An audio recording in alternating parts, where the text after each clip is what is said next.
Hey everyone, so this week's episode of Orange County Housing Market News is going to be a little bit different. So if you follow me on my other social media platforms, you've probably heard me over and over and over again over the last couple weeks talking about this new Dream for All loan program. It's the hottest loan program that I've heard about since being a real estate agent, and rightfully so. It gives first-time homebuyers 20% down to be able to purchase a new home. However, this program was so popular that it ran out of funds before I was even able to get this episode out. The funds only lasted 10 days when originally California thought it was going to last till the end of summer. So I am still putting this episode out for a few reasons. So number one, there's a lot of good information about this loan program, and even though the funds have run out, there is a chance that some of these funds that have already been reserved for homebuyers in escrow might again become available if those homebuyers fall out of escrow and decide not to buy that property. So it's still something that you might want to look into when you talk to your lender over the next month or two to make sure that these funds are absolutely gone.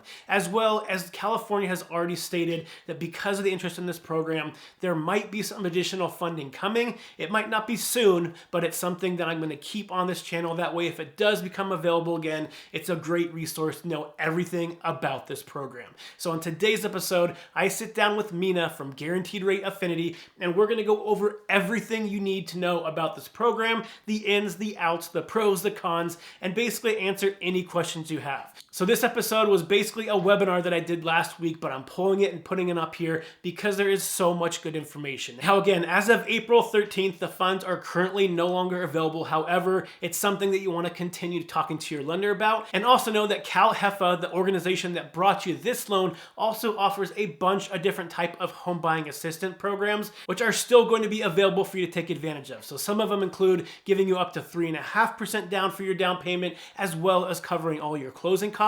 So make sure you talk to a qualified lender about these type of programs if you're thinking about buying a home but need a little bit of assistance with that down payment and closing cost. So let's go ahead and get into today's episode.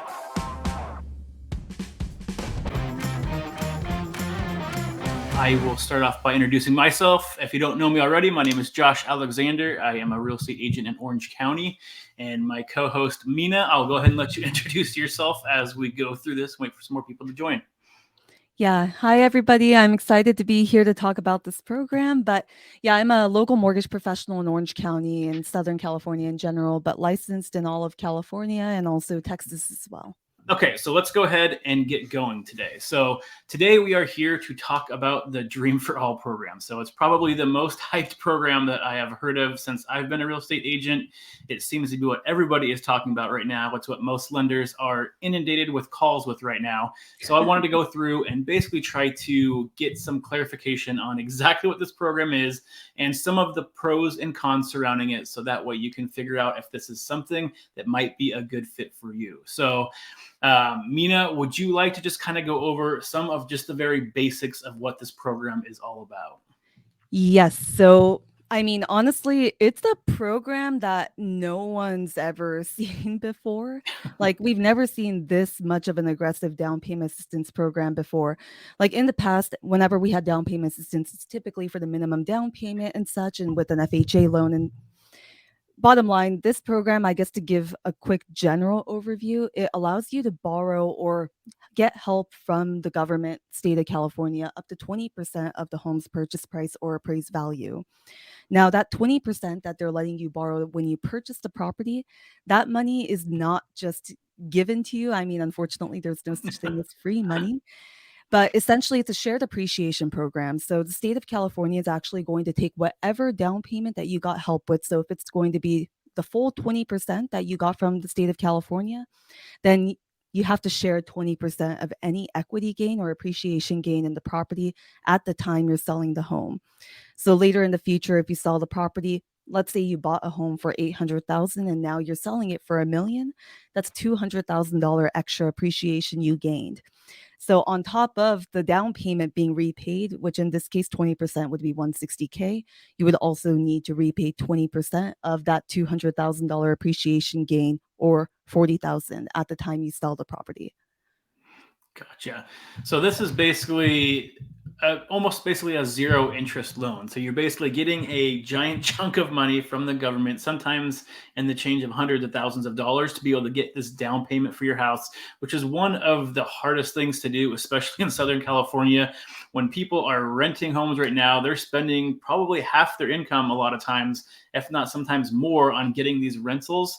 And that money is just going nowhere. So it's going to the landlord or nowhere else. And it's really hard to save up enough money to actually get some, be able to put down as a down payment, especially when purchase prices in Orange County area are $800,000 for a condo and over $1 million in most places in Orange County for a regular home. It's really hard to be able to save up hundreds of thousands of dollars to get to that 20%. Now, obviously, one of the biggest myths that has pretty much always been the biggest myth in real estate when you're trying to purchase a home is that you need to have 20% down to purchase. However, there are a lot of programs out there that can go all the way down to 3%, 3.5%.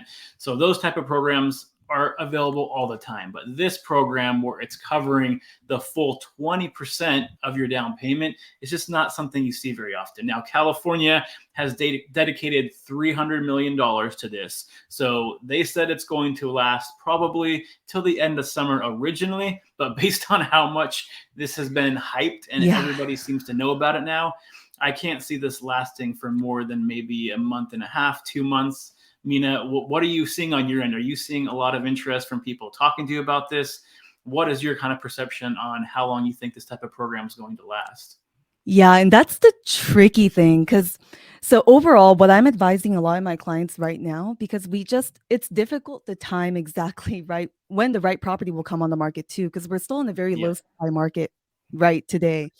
So with Yeah. all that being said, the funds that they have allocated, we don't know when exactly it's going to run out. I personally have a feeling it's going to run out in maybe 45 to 60 days. And I don't want that to be a discouraging factor for anybody. For me, overall, with the pre-qualification, pre-approval process, it's no risk to the individual. You at least get to learn about the process and also just understand what the banks are doing when determining what you qualify for, but what the numbers will look like too. But additionally, because this program will shift the numbers quite a bit, right? Whether you're putting 20% down or maybe 5% down if you're coming in with the funds out of pocket. I run the pre-approval calculation for both and basically go through in detail with the client both scenarios, because Okay. depending on the timing, if it all works out where the funds are still available, we get into contract and we can reserve the funds, we can go with this program. But again, no one can guarantee the timing of all of that happening right Yeah. perfectly for the stars to align. So because of that, I also like to go through the details of what the pre-approval would look like if you didn't have the 20% down payment assistance. And overall, like you mentioned, Josh, there are still so much misconception or so many misconceptions around mortgage insurance and different things like that, that I just one really like the fact that more people are open to having these conversations now thanks to this program. But one thing I don't really agree with the narrative of, sometimes I saw on the news somebody talking about this program and they were again kind of demonizing mortgage insurance. Like, oh, you don't have Hmm. to get mortgage insurance because you can get the 20% down. But for an $800,000 property with 10% down, your mortgage insurance payment, if you have a good credit score with a conventional loan, it's like $70 a month. It's not Yeah. that bad. And so overall, I wouldn't look at this program as an end all be all, but we should definitely move quickly considering the fact that the funds are limited. And if the right property does come about, you don't want to miss the opportunity altogether by not even trying. Exactly. Yeah. And so let's go ahead and kind of get into some of the details of this program. So, like you kind of stated at the beginning, this you can do up to 20% with the loan. So, let's say that the buyer has been saving up some money and they have maybe 3 or maybe 5% saved up. Are they still able to take advantage of this program? Can they use some of the money they saved up as well as some of the money from this program and kind of combined it? Or how does that work? Is it only 20% or nothing? Or can you kind of work it in different ways depending on each individual buyer situation? Yeah, so the good news is it's actually quite flexible. So basically, even with the whole 20%, you don't have to apply all of that towards the down payment, for example. So if you Hmm. choose to borrow 20% from the government, you can do a 15% towards the down payment and use the other 5% to account for closing costs and different things like that. Because I will note too that using this program does have additional costs associated compared to just getting a traditional loan. So considering all of that, you still have the ability to not come in with any money out of pocket if you just choose to apply to 15% and maybe come in with the 5% on your own for the down payment and then use the remainder of the assistance towards closing costs and things like that. Okay. And then the advantage of doing that as well is that you're not paying the full 20% equity when you go sell the property, correct? So if you borrow 10% equity, then when you go and sell the property, you only have to pay that 10% equity as the share program. You're not paying the full 20% no matter what on the back end. Is that correct? Exactly. But I guess the example that I was presenting is if you still took the whole 20%, but only used Mm-hmm. 15% to the down payment, but you're still benefiting from Gotcha. the Yeah. additional 5% for the closing costs. So in that Mm-hmm. case, the way CalHFA is going to look at that is you still use 20%, and therefore, yeah, you will still have Full to repay 20%. 20% of any equity. Okay. But if you want to just kind of help yourself out and maybe you don't need all the money or you want to be able to save some equity in the home when you go to sell it, you can take advantage of maybe 5% of this program and not do the full 20. And that way on the back end, you end up paying back a little bit less and keeping more in your pocket, right? Exactly. Okay. So can we kind of go into the basics of qualify? So like what is the basics that someone needs to be able to do to qualify for this program in terms of the credit score, what kind of financial situation, who might this be best for in terms of what this loan is meant for on the buying side of things? Yeah, so they have income limitations and also credit score. Basically, qualifying for this program, it's all the guidelines of Fannie Mae, which is the regulatory agency for conventional financing. So the way we Okay. qualify the borrower with their income and everything is still the same. So of course, just because you can qualify for the program, it doesn't mean you can buy whatever price of the home you want. You need to Yeah. qualify for that house based on Yeah. conventional loan guidelines. But for this program specifically, so credit score requirements going to be 660 minimum, but for most individuals in a certain income, the 660 minimum is for lower income borrowers, but I think Okay. realistically in Orange and LA County, any of the higher cost areas, most will fall into the higher categories. So the minimum credit score is going to be 680. Okay. Now, overall, when it comes to qualifying, you do have to be a first time home buyer, but I do want to kind of note their definition of a first time buyer because it's kind of interesting. It Yeah. doesn't sound like what it should be, the definition, Yeah. right? You would assume that if you ever owned a property in the past, then you can't qualify as a first time buyer. But their definition is so basically, all borrowers, including co borrowers, must reside in the home and meet the definition of a first time home buyer. A first time home buyer is defined as a borrower who has not had an ownership interest in any principal residence or resided in the home owned by a spouse during the previous 3 years. So basically, as long Gotcha. as you haven't had ownership interest in a home that you've lived in the past Yeah. 3 years, then you're, yeah, ironically, technically a first time buyer. So first-time home buyers or someone that hasn't owned a property in 3+ years can qualify for this type of program. Yeah, but also, I mean, if somebody owned maybe like a random property in the Midwest and they bought that as an Mhm. investment property years ago, but they've never lived in it and they still own it. Even Yeah. if they Okay. still own it, they actually would still qualify as a first-time buyer as long as we can prove that they've never lived in that address. Okay. So 660 minimum, 680 is definitely where it's probably going to fall into in terms of credit score. They have to meet the minimum qualifications for the wages as well. So when Orange County, offhand, do you know what those are? Yeah, so Orange County, I'll mention kind of the few Southern California Okay. counties that may be applicable, but LA County, the income limitation, this is gross income is 180,000. Orange Okay. County would be 235. Riverside and San Bernardino is 173,000. So they're actually quite flexible in terms of the income Yeah. limitation. Okay. And just to be clear, that income limitation is not per individual, but per household or anybody that's going to be on the loan. Is that correct? Exactly. And then another thing I'll note too is when it comes to the income limit, so let's say somebody's W 2, they're buying in Orange County and their W 2 show a gross income of 250,000. Hmm. Now, that's technically above that income limit threshold, but what if that individual had a base income of 180,000, but then they Okay. receive commission or bonus or those kind of variable type income on Okay. top? If that's the case and we don't need that additional income for qualifying purposes, we can actually just simply go off of their base salary income and then they would Okay. actually meet that income limitation in that sense. Gotcha. Okay. So there are ways that you could possibly go slightly above that depending on how your salary is structured. Exactly. If your base income is 250, then there's no way. Okay. But yeah, in certain circumstances, if it's variable income involved and we don't need to include that, then we don't actually have to. Okay. Perfect. So we have the minimum credit score. We have what you need to be making or under to be able to get in here. First time home buyer or haven't owned a home, primarily home, for at least 3 years. And then the last qualification is they need to be able to take home buyer counseling classes, correct? Homebuyer counseling classes, yes. So Okay. they have links all located online. And of course, if anyone's interested in proceeding with it, then of course I'll send you the link directly too. But once you complete the course, then you'll just have to have a one-on-one counseling session with a representative from CalHFA. And this is mainly for the purpose of making sure you're fully understanding of what you're getting into and Yeah. how exactly the program works and what the shared appreciation would look like in the future.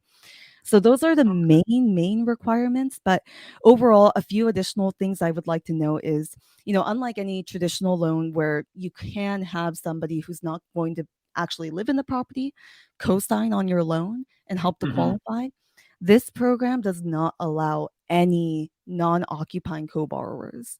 Okay. That's good to know. So even the Okay. So spouse, no believe it parents or not, calling. yeah, Yeah. if like let's say we only used one spouse to qualify for this Okay. program, even if the other spouse wants to be on title to the property, they cannot. Only the person Okay. applying for this specific loan can be on title. And this is not true for all other traditional loan products. This is specific to CalHFA Dream for All.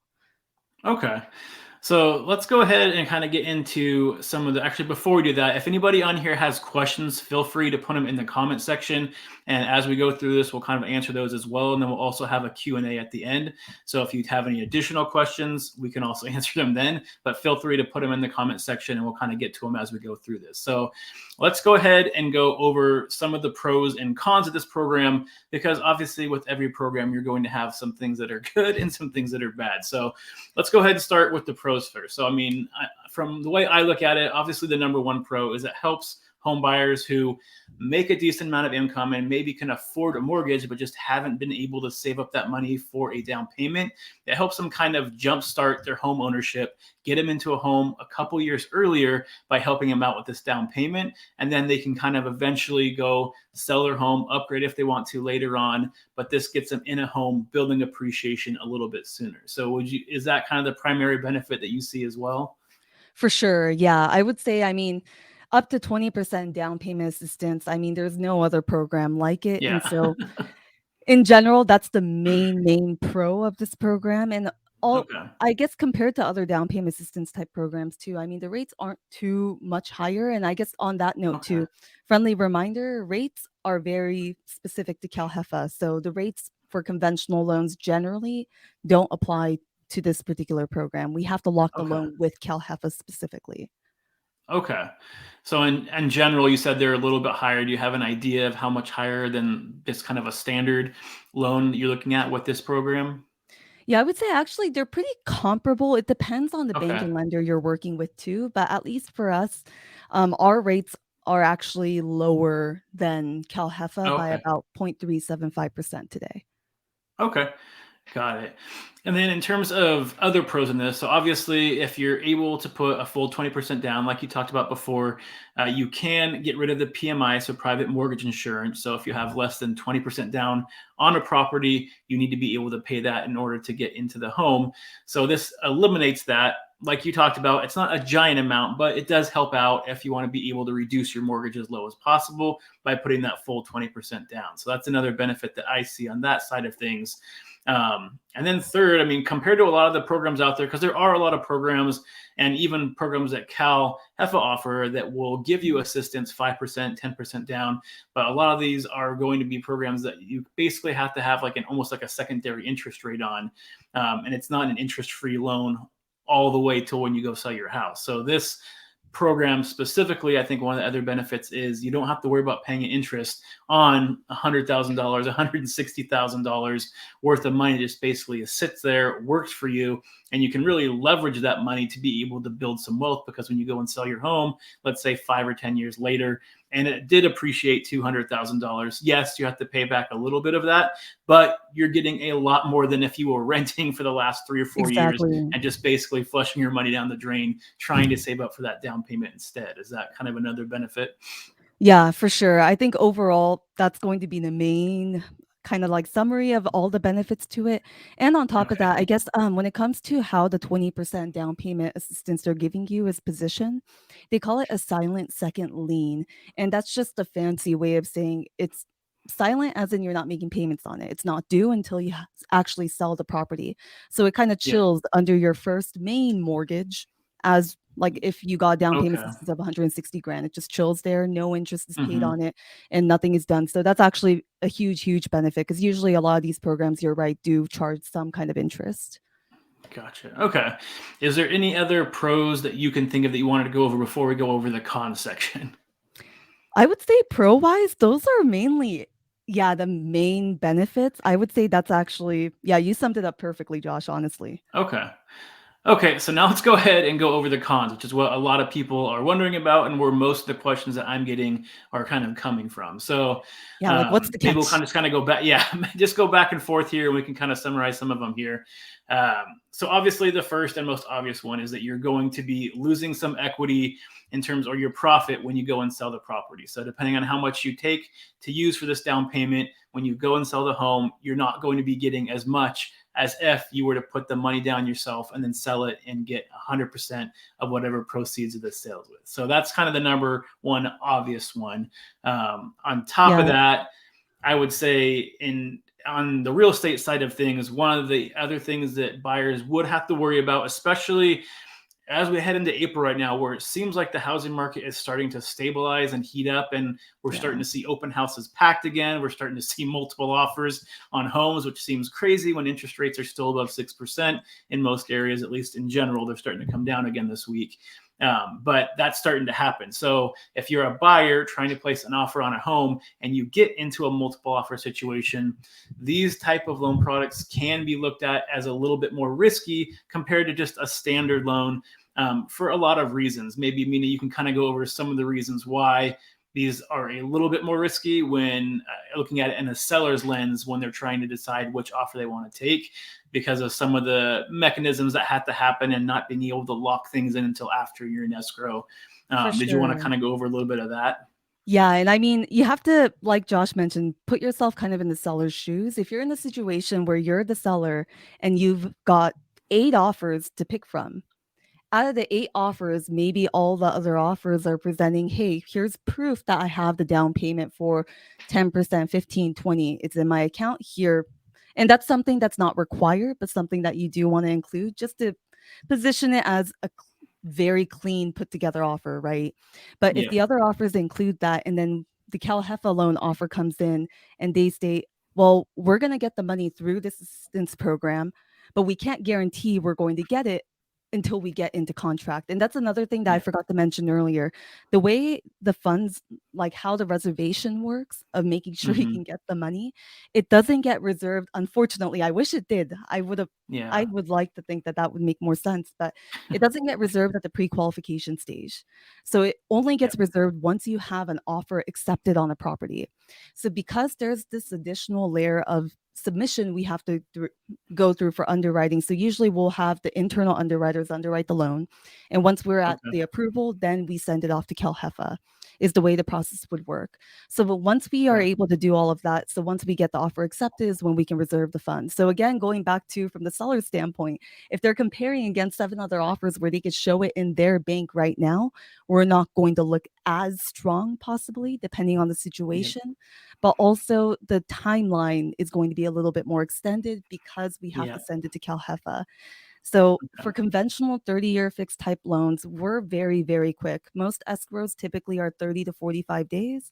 We can close in 15 days. So Okay. there are many situations, even recently, where one of my clients was able to get an offer accepted against, literally, I kid you not, 18 other offers, because we were able to close as quickly as a cash offer. But if we Okay. tried to Yeah. push with the CalHFA, then we need about 35 to 45 days to close because of that extra layer. And therefore, your offer may not be looked at as competitively. Gotcha.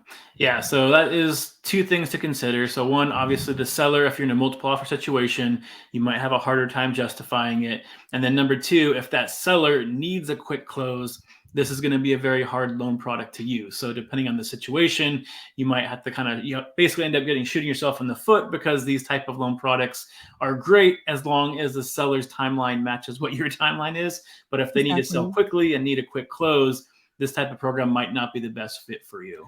And that's why Uh, also I guess I'll go back to how we yeah. run the numbers for both scenarios for this reason. We never know Yep. what the situation's going to be with the seller. So at that Yep. point in time, I don't want it to be like, oh, too much friction. Who knows if we can even use this program? I'm not even going to try at all. We never Yeah. know. It might all work out because there's been situations where it does and all the timelines match up. But by understanding both scenarios, and I think it's also equally important to just work with a lender that's in close communication with you throughout your home search, because Yeah. that's extra important in this kind of Yeah. environment, especially with a program that's a little bit more fickle and we don't know how long the funds are going to last for. You need to make Yep. sure you're running the numbers for both so you're fully aware of what to expect and anticipate in regards to what the payments and everything will look like and even the qualification itself. Gotcha. So I don't know, because this program just started, I'm not sure if you've encountered this yet or know this answer.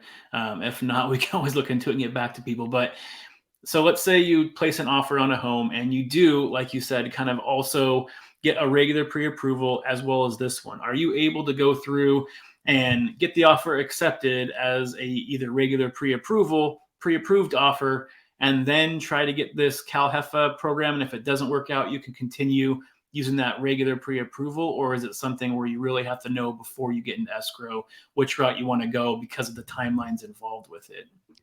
So as long as that's the main thing, as long as the timeline works, Hmm. then I would say it's doable. But also, I Okay. mean, in a competitive situation, most sellers do want proof that you have that money to put down. So if Yeah. you're not wanting to disclose that it's going to come from down payment assistance at the offering stage, the question becomes how do you show that you have it at all? Yeah. Okay. And so that So might some be more another variable. base. Yeah. Okay. That makes sense. Um, So one of the other ones that I want to talk about, because when I heard of this program, it was by far the first question that popped into my head, because where interest rates are right now is, are you able to refinance in this type of product without triggering some type of fee or having to pay back that 20% that you borrowed if interest rates drop and you want to refinance to try to get a better rate and reduce your mortgage even more? Is that something you could still do with this program? So they did clarify that they will allow you to refinance only one time. So one time Okay. before it's going to have to be repaid. And the Yep. one time does have to be done through CalHFA. So again, it's going to be CalHFA's rate sheet, CalHFA's everything. Okay. So other aside from that though, I guess kind of going into the cons, I mean, again, you're sharing ownership interest in the property with the state of California, right? Yep. You don't own your own property outright. So that's going to come with restrictions such as refinancing. And also the big benefit with owning your home is you have a lot more flexible things you can do with your equity later.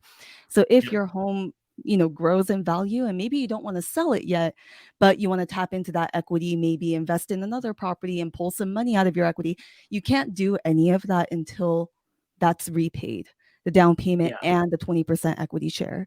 So those Okay. kind of restrictions are something to just be cognizant of and be mindful of, since that wouldn't apply in any other traditional standpoint. And also, I guess going back to Josh's first point, when it comes to sharing and the appreciation, if you were to renovate and improve the property in any way, because a lot of times a homeowner will buy their property and maybe they renovate the kitchen, which does improve the value, or maybe they do some landscaping, anything like that that you as a homeowner choose to do with the property, and that increases the value even more, which should be the goal. That should be the goal Yeah. always. Yeah. But if your actions did that, the government's still going to benefit from your actions because they're taking 20% of your property's appreciation no matter what you did to it, whether you Gotcha. did Yeah. things or whether you didn't.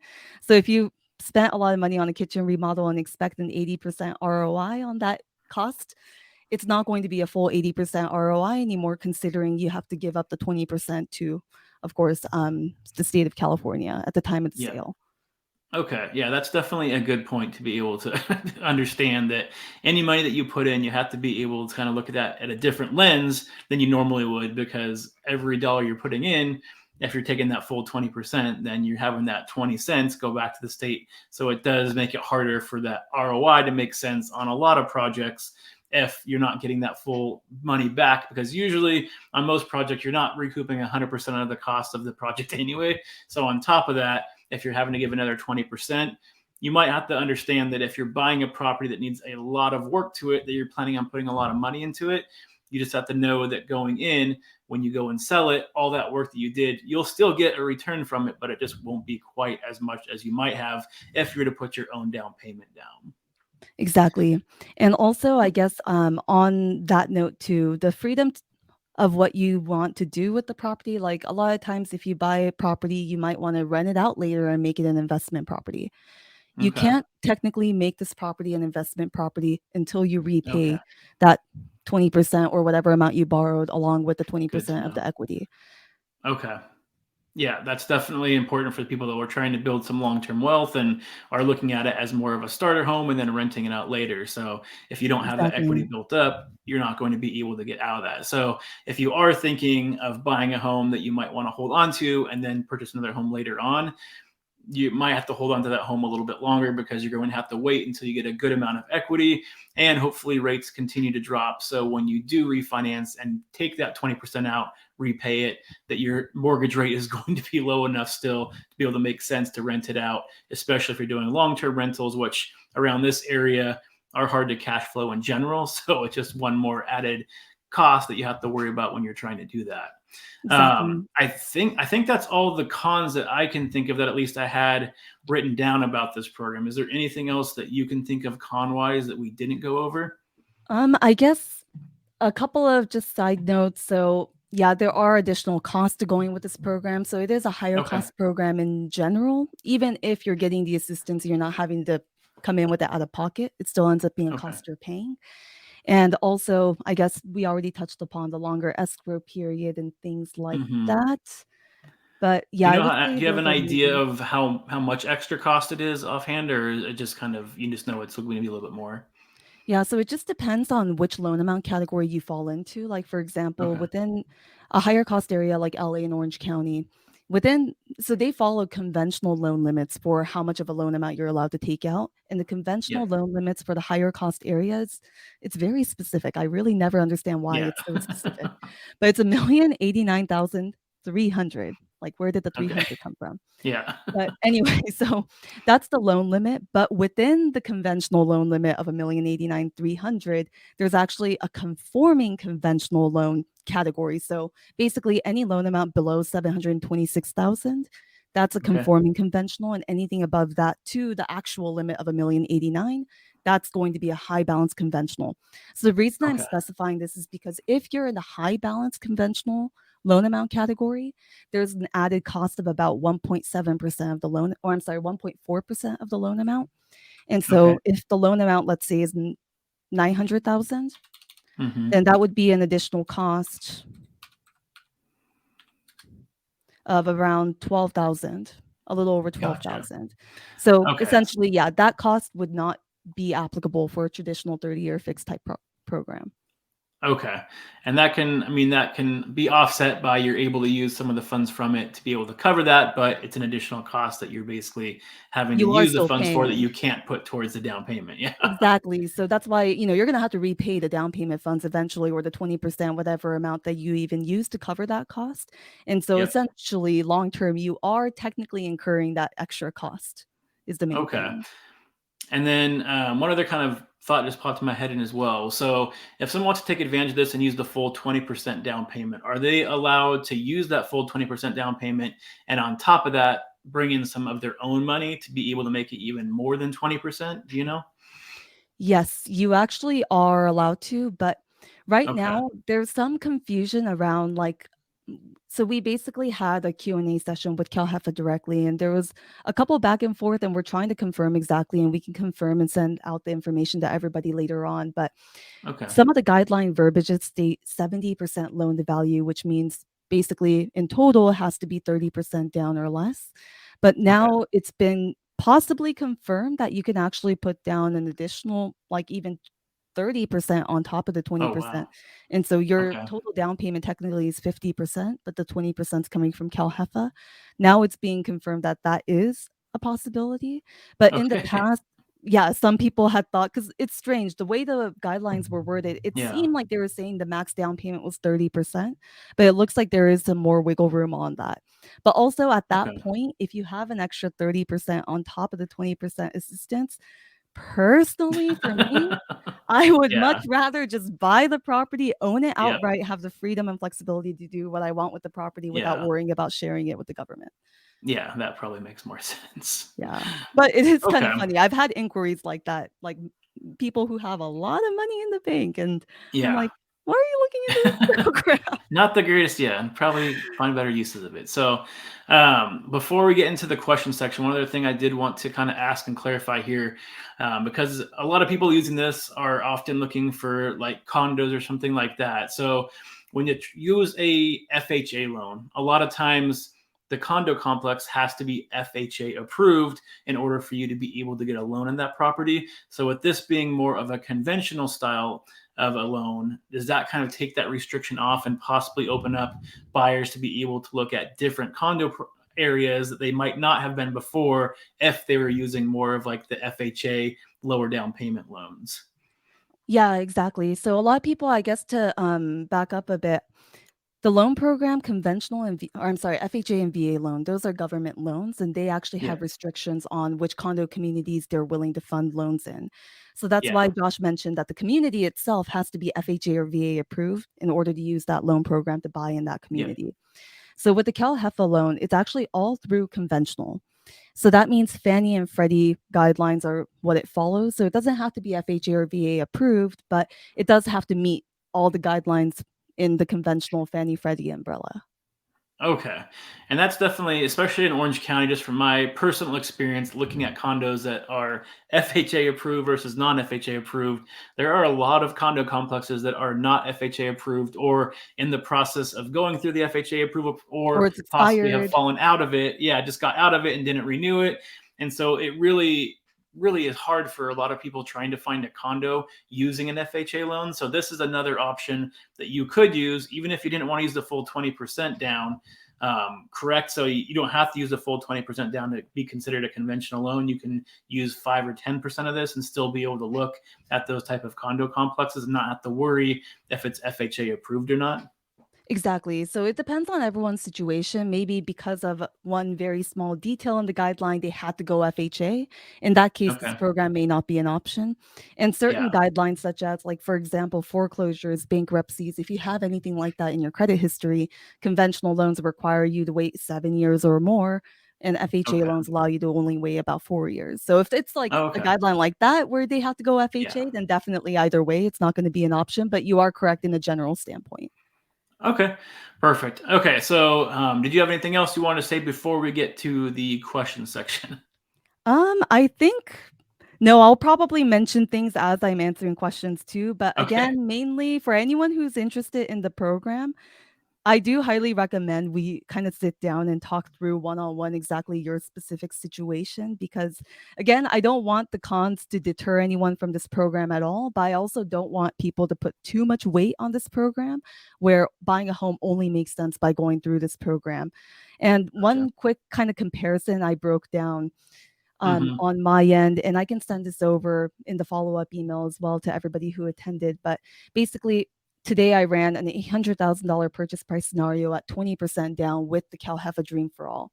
Now, Okay. using their rates and everything today, the total payment would have amounted to around 4,700 a month, and that's with Okay. insurance, property taxes, estimated all included. So then I also ran a 10% down. Let's say you went with a traditional type loan program. And like I mentioned, the rates are lower, at least for us today, compared to the CalHFA rates. So actually, the mortgage insurance, like we talked about before, is around $75 a month. But you could also do something called buying out your mortgage insurance, which is an option I think a lot of people don't really know about. So I just wanted to throw it out there. Yep. So, conventional loans specifically, you have a few different ways you can choose to pay mortgage insurance. So, it's required no matter what if you're putting under a 20% down, but you can go with the monthly option. And the monthly option, you pay that monthly amount all the way up to when the loan amount is paid down to 80% of the price you bought the home at. So eventually that payment goes away. That $70 a month will go away. But the Okay. other option would be to pay a single premium at closing, and this is called a single mortgage insurance buyout. Now, the whole concept behind buying it out or not, if you were to come in with this additional cost, so in this case, for a 10% down, and again, if I'm assuming here 2 borrowers with a good credit score, but the Okay. cost to buy out your mortgage insurance at 10% down 800 grand is about $3,400 due at Oh, closing. wow. Okay. And it's a tax write-off for that year you buy the home. Okay. So if you pay the 3,400, you never have mortgage insurance to worry about. And if we compare having to save an extra 80,000 that a lot of people seem to think to try to get rid of mortgage insurance, with an extra Yeah. 3,400, you're able to accomplish that. But Okay. overall, with the monthly versus single, essentially, if you pay that single upfront, if we actually add up in comparison the monthly mortgage insurance all the way up to the drop off date, how much that would total up to, that would be higher than if you bought it out upfront. So in the long term, it makes sense, but I'm not going to go too much Yeah. in detail about that. But anyway, Okay. that was a very, very long lead up to the Yeah. 10% down if you bought out the mortgage insurance with the same scenario. We're comparing again, CalHFA Dream for All total payment estimated to be $4,700. And then Okay. if you went with the traditional loan program and bought out your MI, you're looking at $4,975. Okay.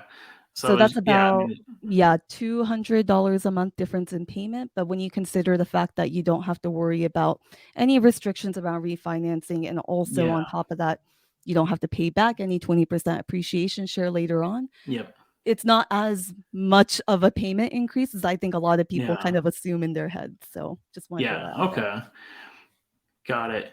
Okay, so that definitely makes sense, and I mean, that's one of the reasons why I had you on here, as well as if you're watching this or listening to this back on the recording. I say it so many times in all the videos that I do when it comes to even thinking about the possibility of buying a house. You're not sure if you're there yet. You're not sure if you're 2 years away. Just talk to a lender. It's free information for you. They're going to be able to run a bunch of different scenarios for you based on your finances. If you're not quite there yet, they're going to be able to give you tips on how to get there and create a plan so you can eventually get there a little bit quicker. So you're not just flying in the dark and have no idea what you need to do to get to a point where you can purchase a home. So if you're even thinking about buying a home, again, even if it's a year, even 2 years away, talking to a lender is never a bad idea, because having that game plan in front of you, knowing exactly what you need to do to get to that point, is so much easier than just trying to figure it out yourself. And it's incredible how everybody kind of thinks that lenders are scary. You don't want to talk to them. When you talk to Or them, we're they're just going going to to say take all your money approved, or something. denied. Yeah. No, it's an But educational they're not. process. You're exactly Yeah, right. And I feel exactly. like so many people could have bought homes way earlier if they just were open to, and I will say it has to be with the right lender too. I mean, who knows? I can't speak for Yeah. every human being who's a lender, but if they had just understood what the banks do and what the numbers would have looked like rather than Yeah. overinflating it in your mind, they could have owned a home and had so much higher net worth years Yeah. and years ago. So yeah, I always agree with Josh in terms of earlier the better. It doesn't hurt to Yeah. at least understand how it works, and then Yep. you can game plan more proactively and get to the goal quicker. Okay, so let's go ahead and let's head into some of these questions here. So I'm going to pop them up on the screen.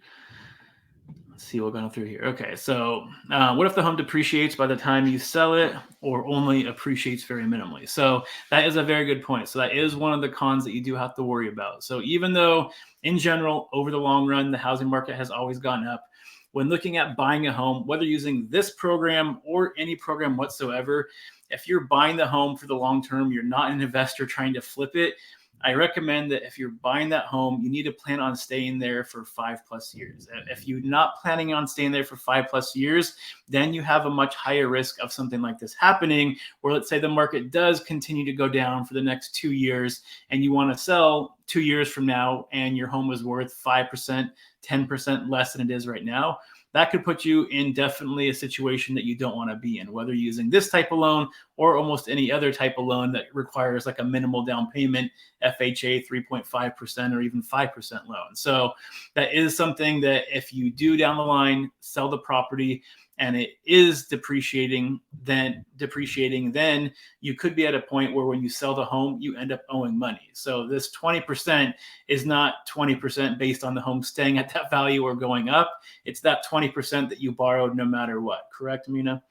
Yeah, and so to touch Okay. upon that, I mean, 20% down payment you borrowed, that is gonna have to be repaid no matter what if you're selling the Yeah. property. So Josh is right, if the home value, and I don't really see this happening with the supply levels we're currently at, but Yeah. if it were to happen, you have to out of pocket repay whatever amount to meet that 20% that you owe the state of California. But in addition, that 20% appreciation share. So that's actually a really good question, Lynn, because the 20% equity share, that was the question a lot of the lenders had too. Like, wait, what if the home value goes down or it doesn't go up at all? Do you have to what additional money do you have to Yeah. pay? And it was confirmed that you actually, if there's no appreciation gain at the time of the sale, no additional money would be due to them other than the 20% down payment you borrowed or whatever percent down you borrowed. But that equity share part of it, if there's no equity to share, there's nothing you would have to pay. Now, I'm just thinking of the situation too. If home values go down, I don't think the government is going to pay you that 20% equity that you took out if home prices go down either. So it's something that you do want to consider. Now, in terms of appreciation, typically, in terms of selling the property and making sure that you're at least breaking even, if not making money on the property, I usually recommend that you want to wait until your home has anywhere from 6 to 8% of appreciation built into it before you decide to sell. Because with fees and things like that, that's the absolute bare minimum that's going to help you break even.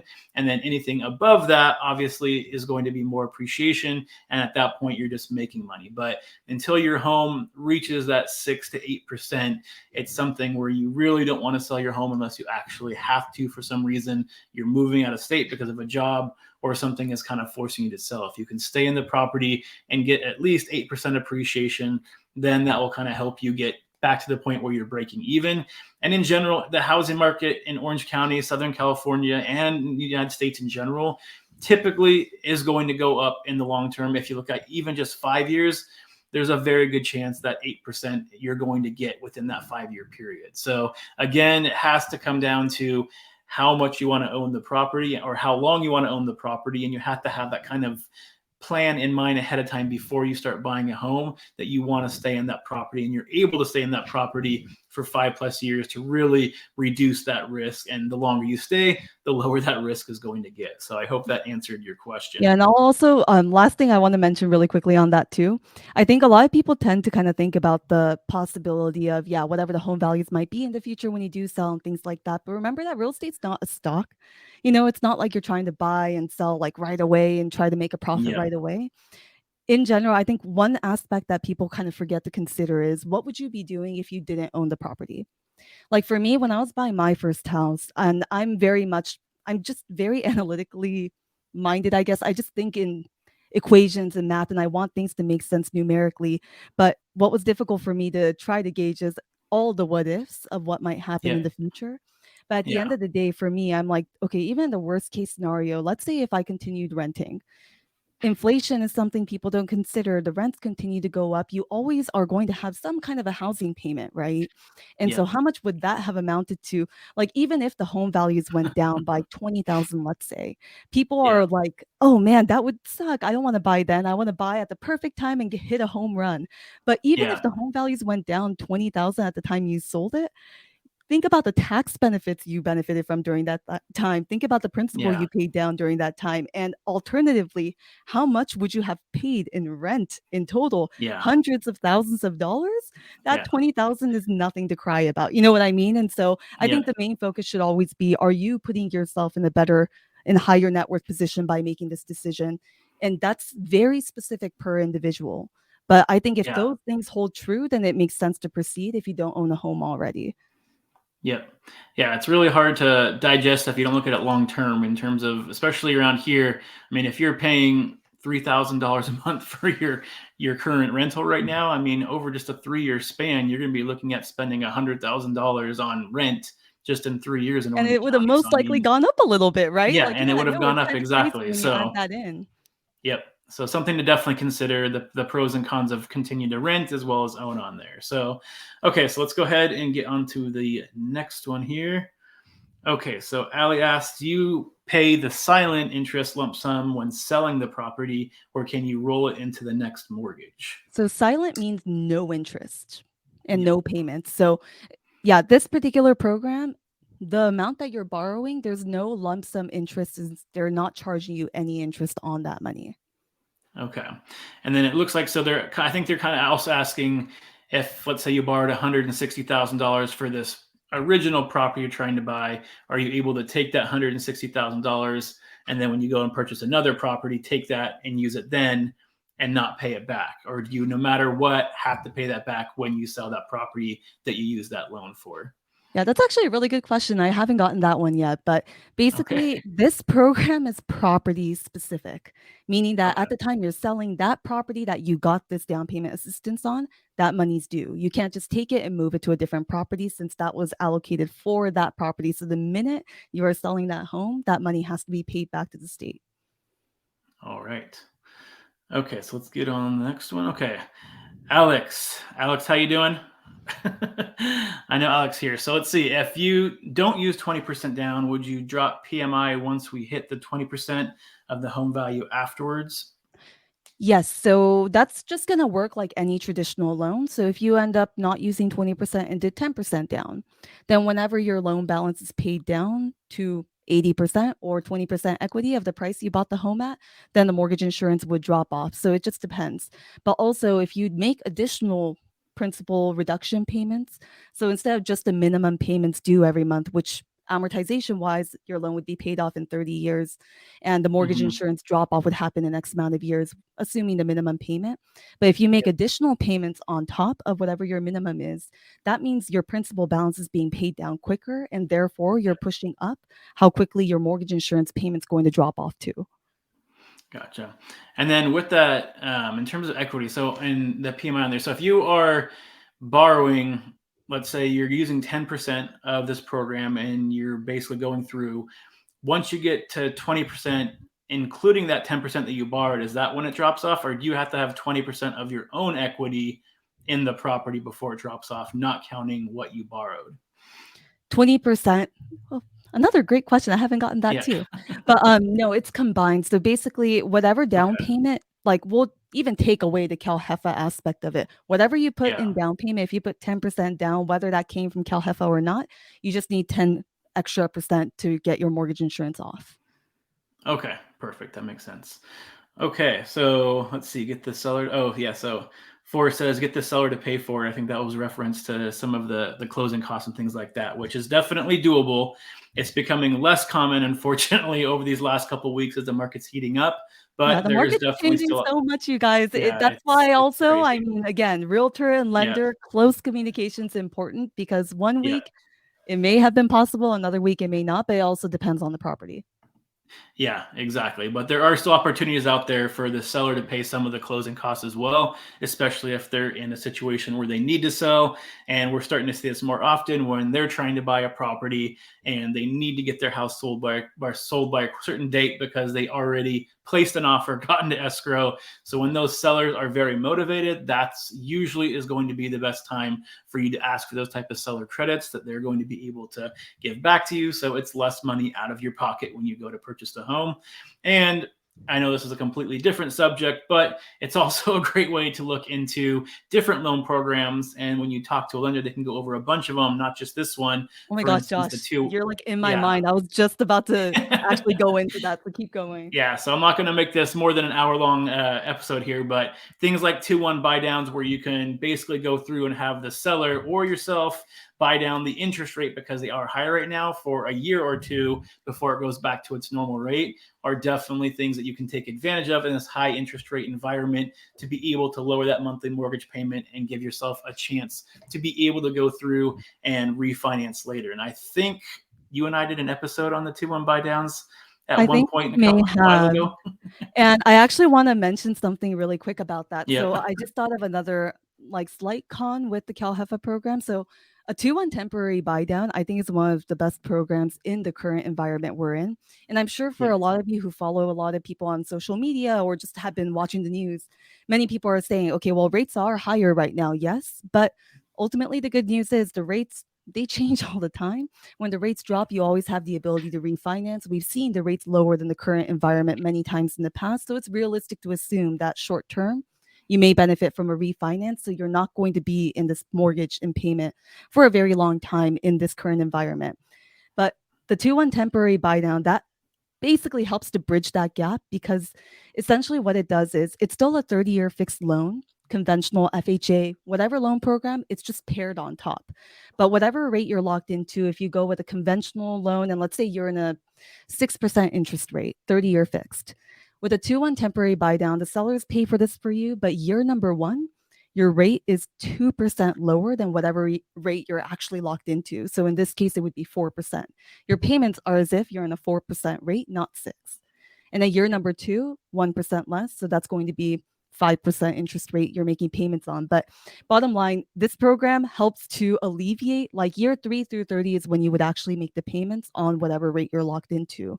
But the goal and the idea is during the 2 years where you're benefiting from these much, much lower payments, the rates to drop enough where you can refinance into that lower rate before you get to year number 3, when you actually make the 6% interest rate payments. Now, this program, again, I think is great to bridge the gap to make sure you're comfortable with the payments getting in, and try to negotiate something at the time when the rates are higher and not many people may be in the market to buy because they're fearful of the rates. But the CALHFA down payment assistance program cannot pair a 2-1 temporary buy down. Okay. So that's just another side No con double there. dipping. Yeah. Yeah. Okay, perfect. Well, I think that looks like all the questions that we have. So I think that pretty much wraps everything up that we were talking about. If anybody has any additional questions, let's see, Mina's Instagram handle is right there. Mine is right over here. So feel free to follow us on that. That's probably the most active platforms that we're both on right now. So if you want to get a hold of Mina to be able to go through and ask her some more questions, go through that free pre-approval just to see what type of loans you qualify for and if it makes sense for you to buy right now, or if you need to wait a couple years, get that game plan going. And then if you have any questions about the real estate side of things, on what it looks like to buy your first home in today's environment, obviously feel free to reach out to me anytime, but follow me on Instagram and I'll be putting out weekly tips and advice every single week to kind of keep you updated on what's going on. So thank you everybody for joining us, and I hope to talk to all of you real soon. Thanks everybody. Yeah, Bye. thank you everyone.